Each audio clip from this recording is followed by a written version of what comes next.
I want to get into something in more detail, and those are screen modes. The screen modes impact our background essentially and what we see. And they are located right here. That's one place to get them.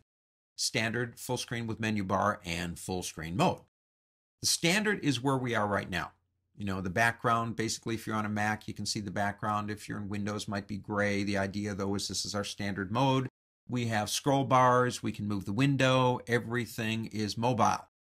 If we go into the first one, which is full screen mode with menu bar, it locks it to the background. You say, well, okay, so why am I here? Because now I can't move it, and half the image is underneath these palettes, and I can't get to it even if I wanted to work on it. You say, well, press the tab key. You say, okay, Andy, I know that one, but I don't know all my tools. I can't select a marquee tool or a brush tool. I don't know how to do that yet. So when I press tab, I lose everything. So I don't like that. Well, here's another trick if you don't know this one. Again, it's been around for a while. Don't press tab. Hold the shift key down and press tab and watch what happens. You lose the floaters. They're the ones that are always in the way anyway. You still have access to your options bar and your precious tools, and now you can work against a non-cluttered background. Shift tab brings them in, takes them out. Been there for a long time, but a lot of people don't know that one. They know tab, but they don't know shift tab.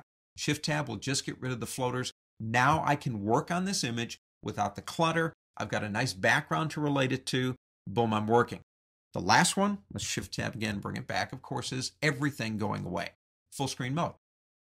Now it's going to warn us again, you know, it's going to hide everything, and we better know the tab key or we're never getting back again. And we do that. I use this not to edit.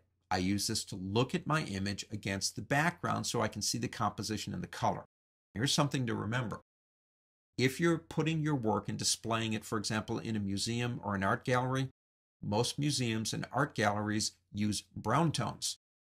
Now, those earth tones, brown tones, help bring out the colors in an image. I'm not looking at brown earth tones here. I'm looking at black. Here's a trick. Let's get back out of here. Press the tab key. Oh, for now, we'll go back into standard screen mode. Go to Preferences. Remember, Windows, go to the word Edit Preferences. Macintosh, go to Photoshop Preferences. Once you're here, they're fine. Go to Interface. There's the colors that are being used as we work through the screen modes. Go to Full Screen, click on Black, and go into Select Custom Color. You might actually be using a color, like a brown tone. You might actually know the color of the background of that museum or art place. That's perfect. That's ideal. Find that color. Now, there's a lot of ways you can do that. There's actually equipment that you can click a button and read a color. Whatever, find the color. Now, in this case, I've already got it. That's a good sepia. That's a 198 red, 156 green, and a 109B. That's a good neutral sepia tone. I'm going to click OK, which means I'm changing from black. We now have a custom color. We click OK. We come back over here and we say full screen mode. Again, it'll warn us. You probably want to turn that off. And now you're looking at your image against the exact backdrop that it's going to be displayed in.